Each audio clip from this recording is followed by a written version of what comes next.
야고보서 5장 7절에서 12절 말씀을 전하겠습니다. 이제 막바지에 이르게 되었습니다.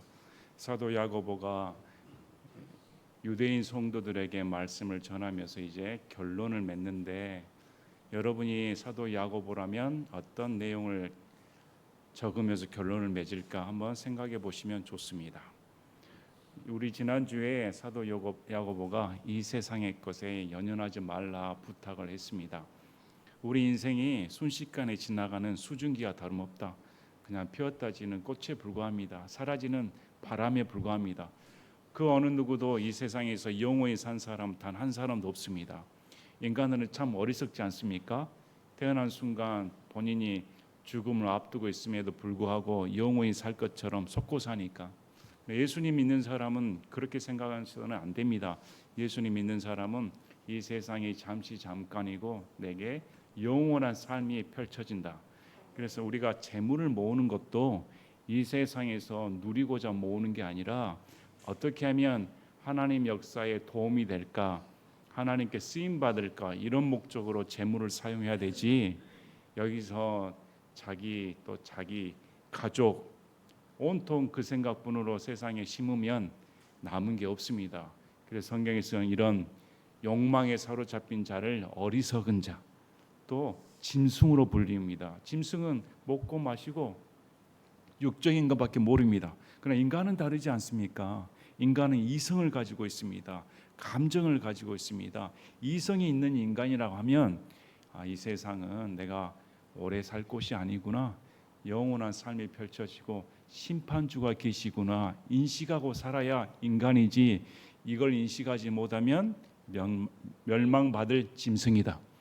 이렇게 성경은 말씀을 합니다. 그래서 우리가 여러분 짐승입니까? 인간입니까?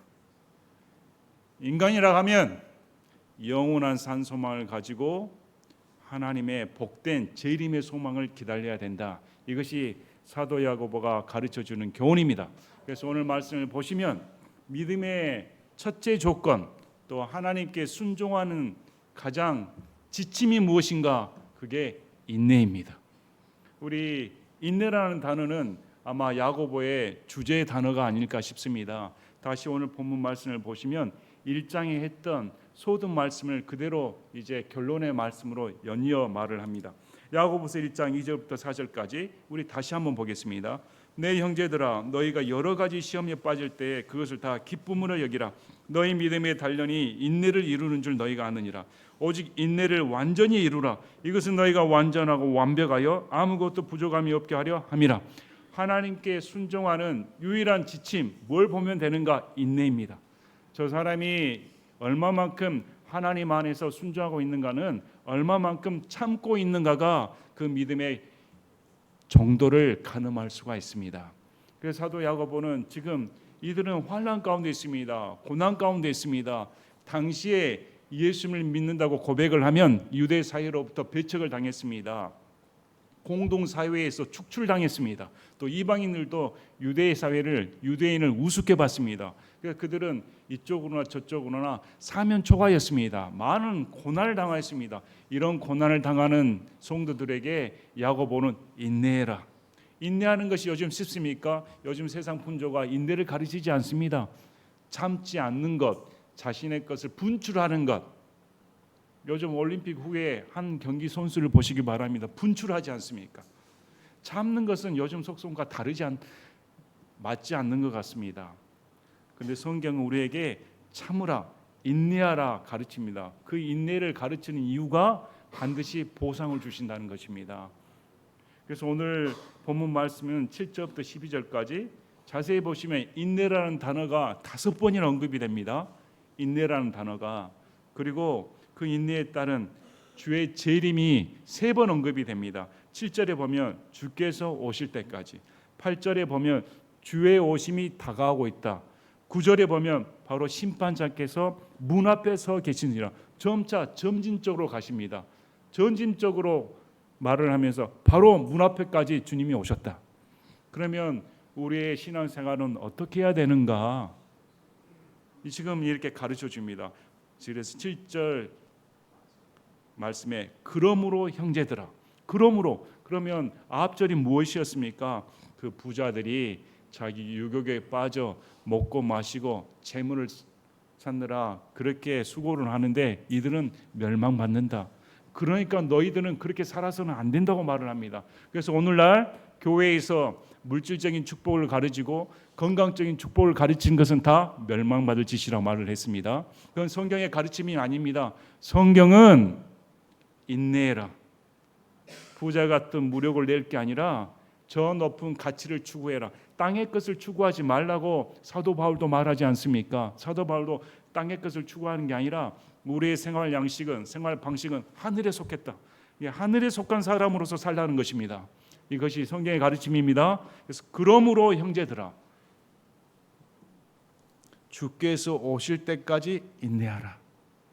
세상에 취해가지고 우리도 그렇죠. 우리도 세상에서 편하고 살고자 하는 욕망이 있지 않습니까? 좀 더 편하게 살고 싶고 걱정 근심 없이. 그래서 어디 밖에 나갔을 때도 지갑을 놓고 가면 불안합니다. 은행에 돈이 있어야 마음 편하지 않습니까? 왜? 돈이 든든하다고 생각하니까. 그런데 성경에서는 돈이 필요하지만 돈에 얽매이는 순간 멸망의 지름길이다. 돈을 의지할 게 아니라 하나님을 의지해야 되는 겁니다. 오죽했으면 돈 없이는 못 살아, 이 말을 하면 저주받을 말입니다. 하나님 없이는 못 살아, 이렇게 말을 해야 되죠. 자, 그래서 주께서 오실 때까지 인내해라. 예수님이 오신다고 말을 합니다. 재림 신앙은 분명합니다. 여러분, 우리 인생이 단련되고 우리의 인생 가운데 고난을 참는 유일한 이유는 그분의 오심을 기다리기 때문입니다. 그분은 반드시 오신다. 주께서 오신다는 말씀을 비유를 말씀을 하는데 농부에 비유합니다. 여기서는 인내의 본보기를 세 가지를 듭니다. 야고보가 첫째 농부, 두 번째 대언자, 세 번째 욥. 이 세 부류를 통해 인내가 무엇인가 우리에게 가르쳐 줍니다. 그래서 저희도 오늘 말씀을 통해서 인내는 이렇게 하는 것이구나 하고 배우는 시간이 되셨으면 합니다. 첫 번째 예가 농부입니다. 농부가 땅에서 나는 귀한 열매를 바라고 이른 비와 늦은 비를 받을 때까지 오랫동안 그것을 위해 인내하느니라. 성도 여러분, 고생이 많으십니다. 남들은 세상에 취해서 예수님 믿지 않고도 잘 먹고 잘 사는데 여러분은 무슨 생고생입니까? 이렇게 예배드리러 오고 세상도 지탄을 받고 무슨 예수님 보이지도 않는 예수님을 믿는다고 하고 있으니 얼마나 인생 낭비입니까? 세상에서 갖가지 조롱당하지 않습니까?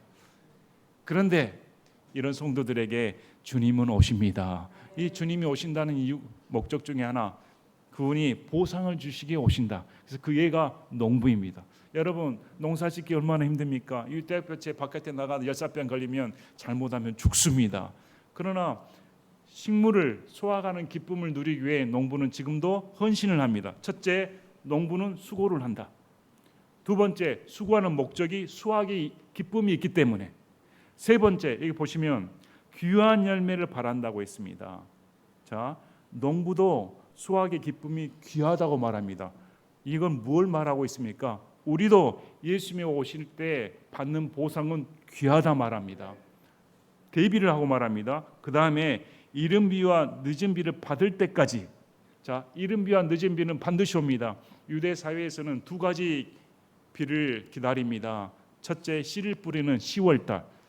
10월달에 이른 비를 기다립니다. 그리고 그 다음에 곡식을 잘 결실을 맺기 위해 늦은 비, 약 4월달에 이렇게 이른 비와 늦은 비를 기다립니다. 자, 비는 우리의 소관이 아닙니다. 여러분, 비를 내리게 할 수 있습니까? 비는 당시 상황에 우리의 소관이 아니라 하늘에 속한 상황입니다. 언제 비가 내릴지 아무도 모릅니다. 그러나 반드시 비는 내립니다. 뭘 말합니까? 예수님이 오실지 아무도 모릅니다. 언제 오실지. 그러나 그분은 반드시 오신다는 것입니다. 자, 농부가 이른 비와 늦은 비는 반드시 온다. 그리고 귀한 열매를 맺기 위해 나는 최선을 다한다. 오랫동안 그것을 위해 인내하느니라. 오랫동안 뭘 위해? 귀한 열매를 위해 인내한다. 자, 그러면 성도는 어떻게 말을 합니까? 성도가 수고하는 이유가 뭘까요? 예수님의 재림. 예수님이 재림이 오시면 반드시 내가 열매를 거둔다. 그분이 보상으로 갚아준다. 농부가 여기 농사 지으신 분 계십니까? 수확철이 되어 1등급 판정을 받으면 그동안에 수고했던 모든 땀, 노력, 그 모든 것들이 기쁨으로 변할 것입니다. 내가 수고한 만큼 이렇게 풍성한 수확을 누리는구나. 이것이 농부의 기쁨입니다. 그래서 인내할 수가 있는 것이죠. 그래서 인내는, 성경에서 말하는 인내는 인내한 만큼 내가 갚아준다는 것입니다. 내가 수고한 만큼 하나님께서 보상해 주신다. 그래서 신앙 체계는 반드시 보상이 따라야 헌신을 하게 되어 있습니다. 신앙은 보상을 목적으로 합니다. 우리 로마서 8장 18절에도 내가 생각하건대 이 현 시대의 고난들은 앞으로 우리 안에 나타날 영광과 촉히 비교될 수 없도다. 우리 로마서 말씀 배우지 않았습니까? 사도 바울이 로마 성도들에게도 우리가 고난 당하는 거, 이건 앞으로 하나님께서 우리에게 갚아주실 영광에 비하면 아무것도 아니다.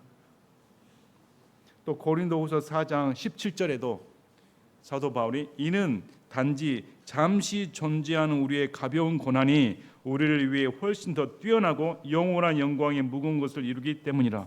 자, 사도 바울은 본인이 죽을 지경에 빠질도록 고난을 당했습니다. 그런데 그는 이게 잠시 존재하는 우리의 가벼운 고난, 잠시 존재하고 가볍다 말합니다. 그런데 이것은 훨씬 더 뛰어나고 영원한 영광의 무거운 것으로 대체된다. 자, 농부의 수고는 지속되지 않습니다. 농부의 수고는 수확을 하면 끝이 나는 것입니다. 여러분, 성도들의 수고는 계속되지 않습니다. 성도들의 환난은 계속되지 않습니다. 한시적입니다. 예수님이 오시면 끝나는 것입니다. 아니면 이 세상에서 우리가 생을 마감하면 끝나게끔 되어 있습니다. 영원한 환난, 고난은 존재하지 않습니다. 그러므로 여러분이 고난을 당할 때 낙심하지 마시길 바랍니다. 이 고난은 가볍다, 잠시 존재한다. 앞으로 영원한 더 무거운 것으로, 지속되는 것으로 하나님이 갚아주신다. 고린도전서 9장 24절 27절을 보면 우리 사도 바울이 왜 그렇게 고난에 당하면서 이걸 어떻게 극복하는가 말을 해줍니다. 바로 상급신앙입니다. 고린도전서 9장 24절에 경주할 때 달리는 자들이 다 달릴지라도 한 사람이 상을 받는 줄을 너희가 알지 못하느냐. 너희도 상을 얻도록 이와 같이 달리라. 두 가지 비유를 듭니다. 달리기 경주와 권투, 격투의 비유를 듭니다. 달리기 한 사람도 최선을 다해 영광을 얻기에 달리지 않는가. 그래서 절제하지 않는가. 그 다음에 허공을 치면서 맨손으로 치는 사람은 없다. 상대를 분명히 보고 훈련을 하여 격투에 임하지 않는가. 자기가 자기 몸을 쳐서 이렇게 복종시킨다. 그래서 27절에 고린도서 9장 27절 다만 내가 내 몸을 억제하여 복종시키면 내가 다른 사람들에게 복음을 선포한 뒤에 어떤 방법으로든 나 자신이 버림받은 자가 되지 않게 하려 함이라. 이건 구원으로부터 버림받은 게 아니고 상급입니다.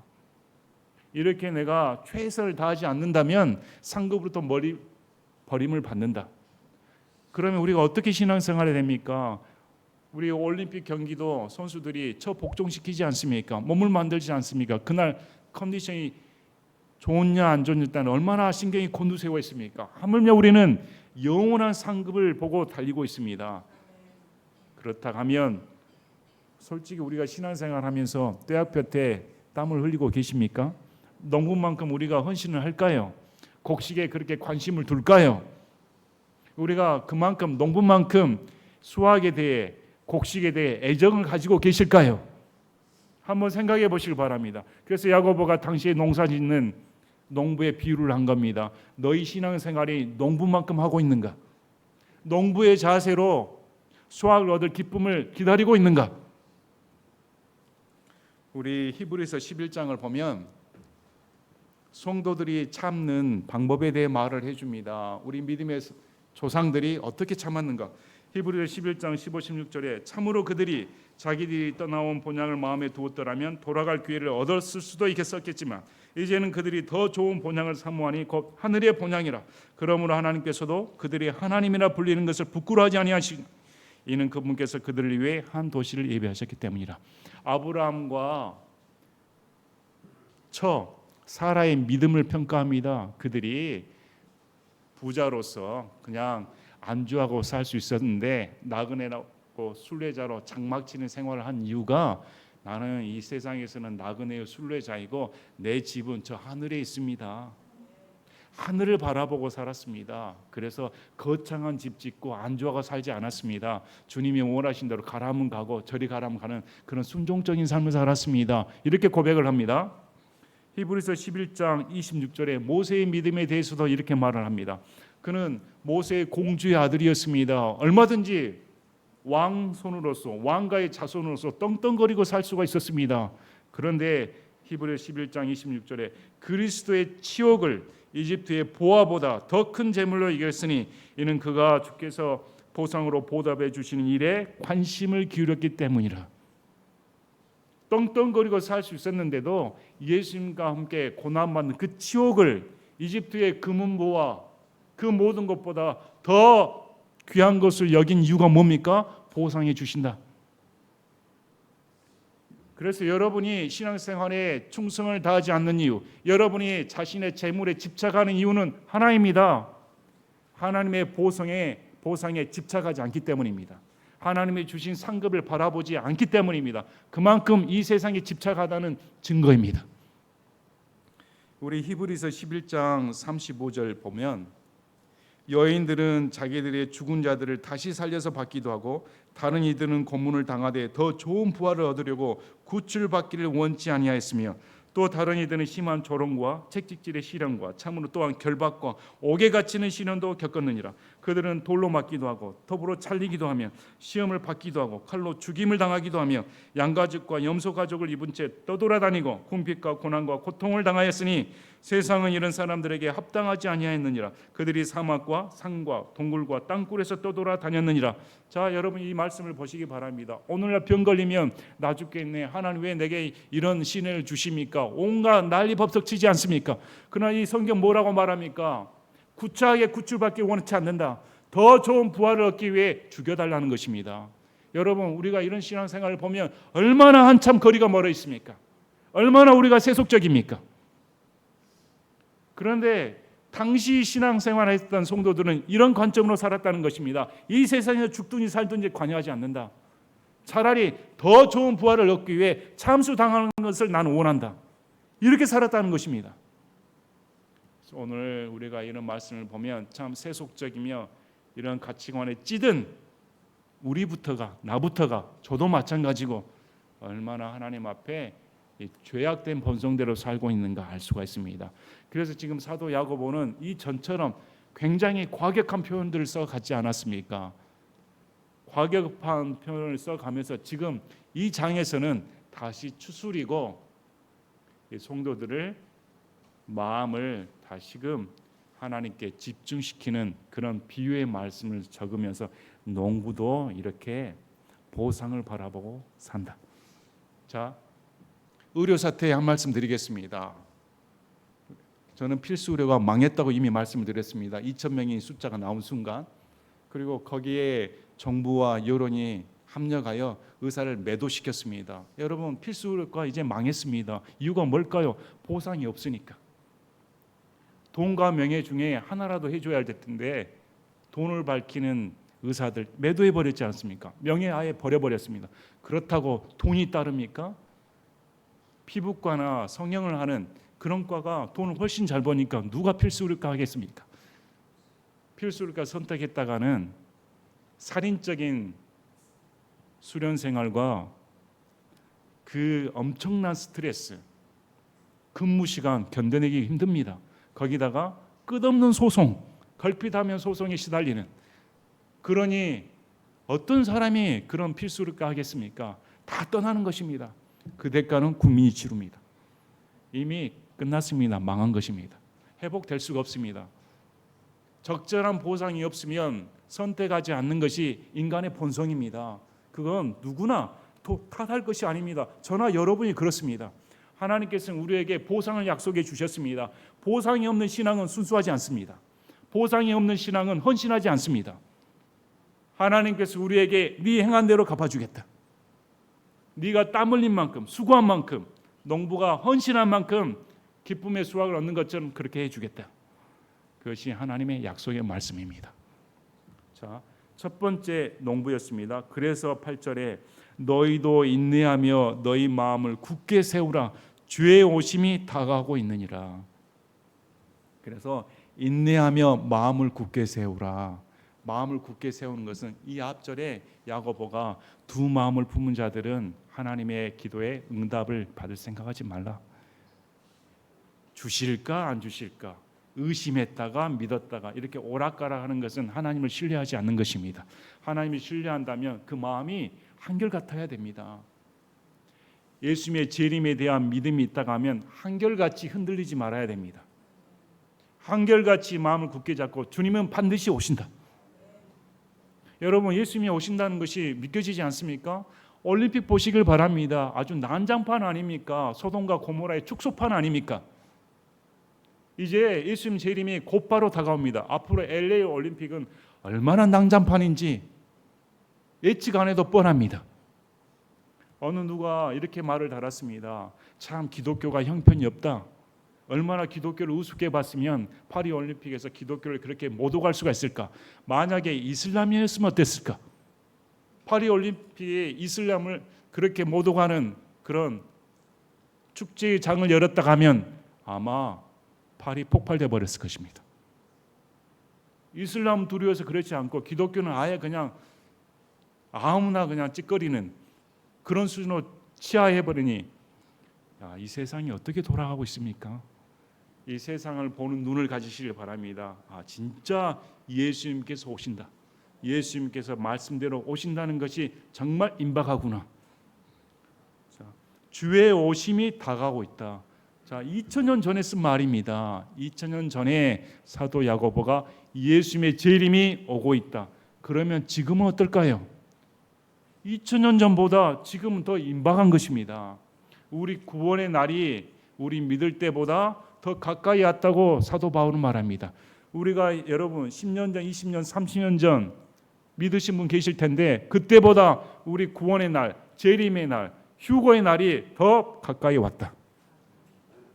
점차 이게 점진적으로 말을 하고 있습니다. 그래서 9절에 형제들아 너희가 정죄받지 않도록 서로 불평하지 말라. 이전에 사도 야고보는 교회 내 시기와 다툼의 문제를 언급을 했습니다. 시기와 다툼은 정욕에서 비롯되고 이건 심판받는다. 하나님 앞에 심판대 앞에 서게 됩니다. 저와 여러분은.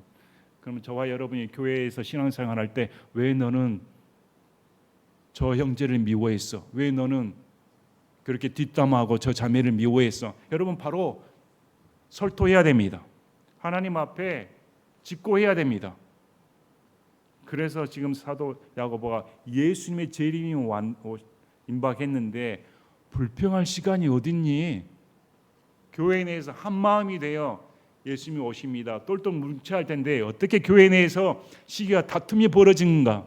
그것은 하나님의 심판을 인식하지 않고 있다는 것입니다. 여러분의 마음 가운데 시기이 들든지 여러분의 마음 가운데 교회 내에 불평이 들든지 그건 심판을 의식하지 않고 있다는 증거입니다. 여러분이나 저나 저도 마찬가지고 누가 불평이 없겠습니까? 다 저마다의 원하는 바가 있지 않겠습니까? 나는 교회가 이 방향으로 했으면 좋겠는데 나는 교회가 이것을 했으면 좋겠는데 나는 이것을 원하는데 다 마음 가운데 잠재해 있습니다. 없는 사람이 없죠. 그런데 그거 할 시간이 어디가 있는가? 예수님이 오시는데 그러면 맞춰 살아야 되지 않는가? 서로 불평하지 말라는 것입니다. 왜? 심판자께서 이제 주님이 오신다 이렇게 말하는 것이 아니라 심판자로 말을 합니다. 왜? 불평하면 심판받는다. 심판자께서 문 앞에 서 계신다. 바로 우리 문 앞에 바로 다가왔다는 것입니다. 예수님의 재림이 임박했습니다. 예수님의 재림이 바로 내 문 앞에 오셨다. 그분은 재림하실 때 구원자로 오신 분이 아닙니다. 사랑의 하나님이 아니십니다. 심판자이십니다. 그분이 다시 재림할 때는 이 세상을 심판하러 오신 분이지 구원하러 오신 분이 아닙니다. 명심하시기 바랍니다. 자, 그다음 첫 번째 이 농부의 비유를 들었습니다. 이제 두 번째 비유가 나옵니다. 내 형제들아 주의 이름으로 말한 대언자들을 고난 당하는 것과 인내의 본으로 삼으라. 우리가 고난을 당합니다. 우리가 인내해야 됩니다. 그런데 그 본이 주의 이름으로 말한 대언자들이다. 구약의 대언자들은 주의 이름으로 말을 했습니다. 하나님을 대신해서 말을 했습니다. 하나님을 대신해서 말을 전했으면 백성들이 순종할 줄 알았는데 그 누구도 대언자들의 말에 귀를 기울이지 아니하고 핍박하였습니다. 우리 마태복음 5장 11절 12절에 예수님이 말씀하셨습니다. 자, 대언자들에 대해 나로 인해 사람들이 너희를 모욕하고 핍박하며 너희를 대적하여 거짓으로 온갖 종류의 악한 것을 말할 때에 너희에게 복이 있나니 기뻐하고 크게 즐거워하라. 하늘에서 너희 보상이 크니라. 그들이 너희 전에 있던 대언자들을 이같이 핍박하였느니라. 신약 성도들도 예수님 때문에 핍박받을 수 있습니다. 가정에서 따돌림 당할 수 있습니다. 학교에서 따돌림을 당할 수 있습니다. 직장에서 배척당할 수 있습니다. 그리할 할 때 너희는 기뻐해라. 하늘에 있는 상이 크다. 대언자들도 이같이 당했다. 사도행전 7장 52절에 스데반이 순교당하기 전에 말을 합니다. 대언자들 중에 너희 조상들이 핍박하지 아니한 자가 누구였느냐? 구약의 대언자들 중에 유대인이 핍박하지 않은 대언자는 한 사람도 없다고 말을 합니다. 다 핍박당했다. 그러면 성도들의 본이 뭡니까? 아, 대언자들은 다 핍박당했구나. 나도 예수님 때문에 핍박당하는 것이 당연하다는 것입니다. 네, 많은 성도들이 예수님 믿으면 앞에 별빛 찬란한 꽃길이 다 펼쳐진 걸로 생각을 합니다. 이제 예수님 믿었으니까 건강하게 되고, 예수님 믿었으니까 가정에 근심거리가 없어지게 되고, 예수님 믿으니까 잠도 잘 오고 불면증도 사라지고 모든 것이 다 일사천리로 잘 될 걸로 생각을 합니다. 그것이 아닙니다. 성경에서는 예수님 믿으면 더 고난받는다. 더 고난받는다는 것이 예수님의 말씀입니다. 우리 데살로니가전서 3장 1절부터 4절을 보면 사도 바울이 데살로니가 성도들에게 말을 합니다. 데살로니가 성도들은 사도 바울 왜 그렇게 환난을 당합니까? 왜 고난을 당합니까? 이런 의문점이 생길 수 있습니다. 예수님 믿으면 잘 될 줄 아는데 저렇게 환난을 당하나? 데살로니가전서 3장 3절에 아무도 이런 고난들로 인해 흔들리지 않게 하려 함이라. 우리가 이런 고난들 받도록 정해진 줄을 너희 자신이 아느니라. 우리가 너희와 함께 있을 때 우리가 환난 당할 것을 참으로 너희에게 미리 말하였는데 과연 그렇게 되었고 너희가 그것을 아느니라. 사도 바울이 환난과 고난을 당한 것은 이미 정해졌다. 작정되었다. 이것은 너희가 알고 무수할 필요, 혼란스러워할 필요가 없다. 흔들릴 필요가 없다 말을 합니다.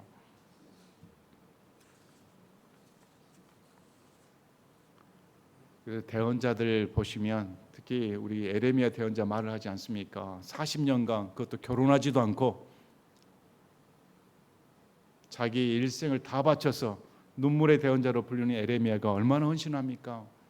수치와 모멸을 당하고 핍박을 당하고 죽을 지경에 빠지는 그 순간에서도 하나님의 말씀이 불일 듯 자기 마음에 태우니 견딜 수가 없다 이렇게 고백하지 않습니까?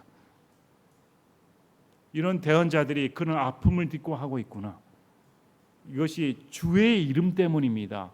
예수님 이름 때문에 말했기 때문에 고난을 당합니다. 왜? 세상은 예수님의 이름을 싫어하기 때문에. 우리 사도행전 5장 41절 42절에 이 사도들이 그들은 자기들이 그분의 이름을 위해 수치당하는 일에 합당한 자로 여겨진 것을 기뻐하면서 공회 앞을 떠나. 사도들도 마찬가지였습니다. 예수님 이름 때문에 고난받았는데 그 이름에 동참한 것이 감사합니다. 여러분 가운데 예수님 이름 때문에 고난받고 있다면 감사해야 됩니다. 기뻐하시길 바랍니다. 왜 기뻐할까요? 베드로전서 4장 12, 14절에 베드로전서 4장 12, 14절에 사랑하는 자들아 너희를 단련하려고 오는 불같은 시련에 관하여는 마치 이상한 어떤 일이 너희에게 일어난 것 같이 이상히 여기지 말고 우리 삶 가운데 시련이 다가오면 이건 이상한 일이다 이렇게 이상히 여기지 말라는 것입니다. 그건 당연하다. 오히려 너희가 그리스도의 고난에 참여하는 자가 되었으므로 기뻐하라. 오히려 기뻐하라는 것입니다. 이것은 그분의 영광이 드러날 때 너희가 넘치는 기쁨으로 또한 즐거워하게 하려 함이라. 여러분 지금 당하는 고난이 있어야 기뻐할 수가 있습니다. 그러면 현재 신앙생활 하면서 내가 고난을 당하지 않는 사람은 그날의 기쁨이 없다는 것입니다. 이해하시겠습니까? 지금 생활에 고난과 수치와 모욕을 당한 사람이, 수고를 한 사람이 그때 기쁨을 누린다. 그 이유가 14절에 너희가 그리스도의 이름으로 인해, 예수님의 이름으로 인해 모욕을 당하면 행복하니 이는 영광의 영 곧 하나님의 영께서 너희 안에 머물러 계시기 때문이라. 그들 편에서는 그분께서 비방을 받으시나 너희 편에서는 영광을 받으시니라. 왜 예수님 이름 때문에 모욕을 당하면 우리는 행복할까요? 여러분, 모욕 당한 것이 행복한 것입니까? 칭찬받는 것이 행복한 거 아닙니까? 높여 지켜 세워주는 것이 행복한 거 아닙니까? 기쁨 아닙니까? 근데 성경에서는 수치를 당하고 모욕을 당하고 그것을 오히려 행복하게 여겨라. 왜? 예수님의 이름 때문에 영광의 영이, 성령님께서 내 안에 머물고 계신다는 증거가 된다는 것입니다. 어둠 가운데 불빛을 비추면 어둠은 싫어합니다. 그러나 그 불을 갖고 있는 사람은 불이 있다는 것이 증거가 되는 것입니다. 성령께서 내 안에 들어와 어둠을 밝히는 빛으로서의 역할을 할 수 있는 이유가 뭘까요? 그것이 증거라는 것입니다. 그 증거가 세상이 나를 미워하는 것. 예수님께서 제자들에게 말하지 않았습니까? 세상이 너희를 미워하거든 이상 여기지 말라는 것입니다. 세상이 나를 미워했기 때문에 너희를 미워하는 것 당연하다. 여러분, 목사로서 여러분에게 기대의 말씀을 드리겠습니다. 예수님 이름 때문에 모욕 좀 당하시길 바랍니다. 예수님 이름 때문에 고난 좀 당하고 욕 좀 먹길 다시길 바랍니다. 제발 고난을 당해서 그날에 예수님께 상급 받으시는 여러분이 되시길 진심으로 원합니다. 아멘. 자, 대언자들이 이렇게 고난을 당했기 때문에 너희들은 그것을 본으로 삼아라. 자, 11절에 보라 참는 자들을 우리가 행복한 자들로 여기나니.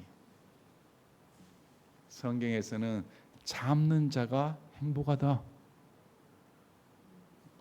참는 자는 부족한 자가 아닙니다.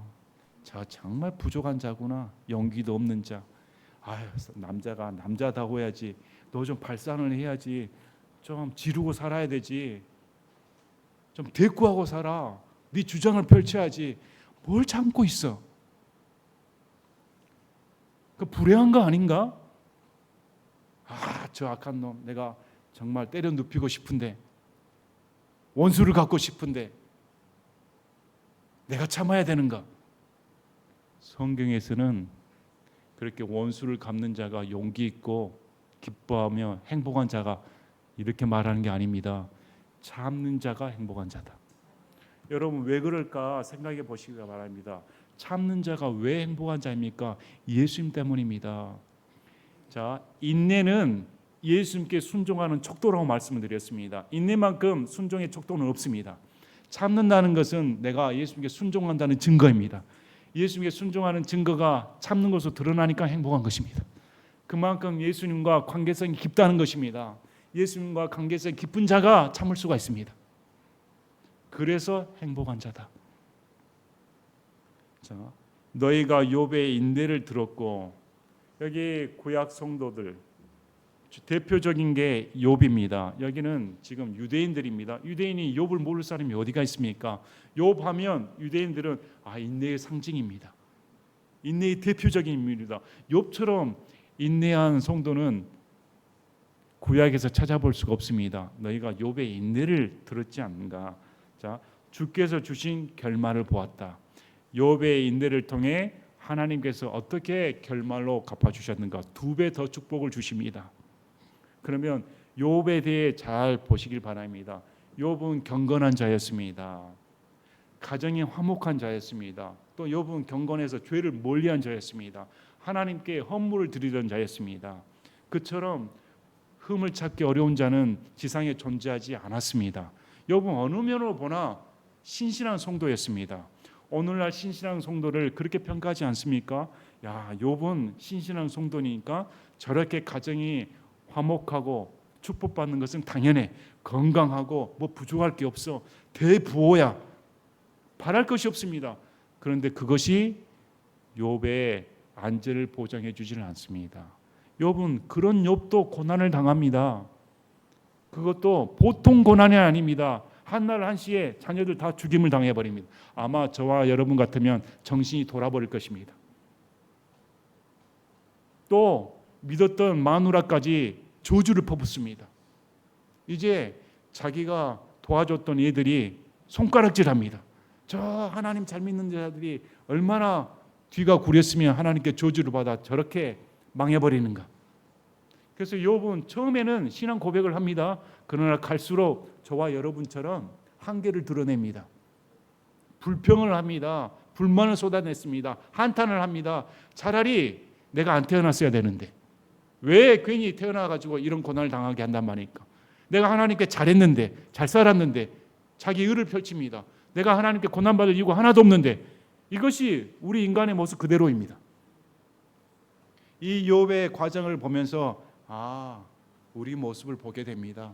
우리도 고난을 당하면 이런 욥처럼만의 고난이 아니지. 욥에 따라다닐 만한 그런 고난의 수준을 못 미쳐도 우리는 그런 지경에 빠져버립니다. 하나님 원망해버립니다. 그럼에도 하나님께서는 좋은 결말로 갚아주시는데 그 이유가 무엇인가? 주께서는 지극히 동정심이 많으시며 친절한 긍휼을 베푸시느니라. 이런 욥에게 하나님께서 친절한 긍휼을 베푸셨다. 너 나한테 감히 원망을 해? 불평을 해? 이렇게 하나님 말씀하지 않습니다.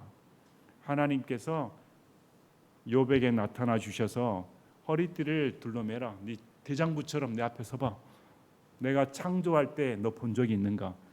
하나님이 누구신가 가르쳐 주지 않습니까? 이 욥이 들었던 그 하나님을 직접 대면하게 됩니다. 직접 대면하게 되어 하나님이란 분이 누구신가? 하나님의 인격이 누구신가? 하나님 맞닥뜨렸을 때 바로 제가 죽어도 마땅한 자입니다. 꼬꾸라지지 않습니까? 고난만큼 하나님께 가까이 하는 도구는 없습니다. 우리 시편 119편 71절 72절에도 내가 고난당한 것이 내게 좋으니 이로써 내가 주의 법규들을 배우게 되었나이다. 주의 입의 법이 내게는 수천의 금은보다 더 좋으니다. 시편 기자가 고난당한 것이 내가 좋습니다. 고난을 통해서 주께서 원하시는 법이 무언가 깨달았으니 주께서 원하시는 법을 깨닫는 것이 세상에 수만 가지 금은보화보다 더 좋습니다. 고난을 통해 하나님 말씀을 깨닫는 것이 세상의 부동산 투기로 얻는 것보다 모든 금은보화 재화보다 훨씬 더 귀합니다. 그러면 무엇이 더 좋다는 것입니까? 예수님부터 받는 고난이 너에게 축복이다. 야고보가 우리에게 이렇게 가르쳐 주는 것입니다. 고난을 멸시하지 말라. 지금 너희들이 당하는 인내, 그 모든 것들은 하나님께서 갚아주시는 것이다. 그리고 그 고난을 통해 더 하나님께 나아가고 하나님을 얻을 수 있는 좋은 기회이다. 오히려 기뻐하고 행복해라. 이것이 사도 야고보가 당시 고난받는 유대인 성도들에게 말할 뿐만 아니라 지금 우리에게도 동일하게 고난 가운데 여러분이 있으십니까? 환난 가운데 여러분이 있으십니까? 그럼 오히려 이것을 더 좋은 것을 여기시길 바랍니다. 자, 그래서 12절에 그러나 내 형제들아 무엇보다 먼저 맹세하지 말지니 하늘이나 땅을 두고 하거나 다른 어떤 맹세로도 맹세하지 말며 너희가 예할 것은 예하고 너희가 아니요 할 것은 아니요 하라. 이것은 너희가 정죄에 빠지지 않게 하려 함이라. 왜 이 말씀을 갑자기 주셨을까요? 앞에 혀로 함부로 말하지 말라고 했습니다. 이 유대인들은 맹세하길 잘했습니다. 우리 마태복음 5장 33절에서 37절을 보면 예수님께서 이 말씀을 하십니다. 이 야고보가 예수님의 동생입니다. 그러니까 말씀이 겹치는 경우가 있습니다. 마태복음 5장 33절 37절 옛사람들이 너는 스스로 거짓 맹세를 하지 말고 내가 맹세한 것들 주께 이행하라 하고 말하였음을 너희가 들었으나 거짓 맹세하지 말고 맹세한 것을 이행해라. 그러나 예수님이 말씀합니다. 맹세는 하지 말라. 왜 맹세하지 말라가 할까요? 인간은 연약한 존재라는 것입니다. 하늘을 두고도 하지 말 것은 그것이 하나님의 왕자이기 때문이요. 땅을 두고도 하지 말 것은 그것이 그분의 발받침이기 때문이며 예루살렘을 두고도 하지 말 것은 그것이 위대한 왕의 도시이기 때문이라. 내가 내 머리를 두고도 맹세하지 말 것은 자, 네 가지가 나옵니다. 하늘, 땅, 예루살렘, 머리. 왜 이걸 지금 예수님께서 말씀하시냐면 당시 유대인들은 맹세하기를 잘했습니다. 그러면 우리가 맹세한다면 하나님을 걸고 맹세할 텐데 유대인들은 하나님의 이름을 걸 수가 없습니다. 하나님의 이름을 함부로 말할 수 없으니까. 그러면 맹세는 하고 싶은데 하나님의 이름은 사용할 수 없으니까 그 대신에 하늘을 사용하고 땅을 사용하고 예루살렘을 사용하고 오늘날 같으면 내 주먹을 두고 맹세한다. 자기 머리를 두고 맹세하는 이런 일을 했다는 것입니다. 그런데 너희가 그런 맹세를 하고 지킨 적이 있는가? 걸핏하면 어기지 않는가? 그러면 그 맹세를 보신 하나님이 증인이신데 하나님이 심판하신다. 지키지 못할 이중적인 위선적인 맹세는 하지 말라는 것입니다. 자, 그래서 하나님께서는 회색지대가 존재하지 않습니다. 요즘은 회색지대를 지혜로 여긴 적이 있죠. 하고 아니요 하면 둘 중 하나는 걸리니까 기억이 안 납니다. 잘 모르겠습니다. 은근슬쩍 능구렁이같이 넘어가지 않습니다. 그러나 그것은 하나님께서 죄다 말합니다. 진실되게 하나님과 신실하게 살면 옳으면 옳고 틀리면 틀리고 맞으면 맞고 아니면 아니고 분명하게 선을 그어야 되지 이것도 같고 저것도 같은 것은 회색 분자는 죄인이다 이렇게 말씀합니다. 자, 오늘 말씀을 보셨습니다. 오늘 말씀을 보시면 저와 여러분이 만약에 고난을 당한다면 그 고난에 대해 어떻게 여기셔야 됩니까? 다시금 말씀드리지만 예수님 이름 때문에 고난받는 것이 우리에게 축복입니다. 우리도 예수님 이름 때문에 고난 좀 받아야 되지 않습니까? 자기가 잘못해서 자기의 실수로 고난받는 것은 빵점입니다. 예수님을 위해서 고난받는 것이 유익이죠. 또 무엇 때문에 무엇을 위해서 삶을 가지고 있는가? 예수님의 재림 소망을 가져야 됩니다. 예수님이 내 시대에 오신다고 내 삶 가운데 오신다고 생각하고 사시길 바랍니다. 그분 앞에 내가 바로 선다 하면 우리의 수고, 우리의 땀, 그 모든 것들은 예수님이 갚아주신다. 그래서 우리의 모든 노력과 우리의 모든 가슴을 다 동원해 예수님을 위해 사용하시길 바랍니다. 인내하시기를 진심으로 바랍니다. 제가 기도하고 마치겠습니다.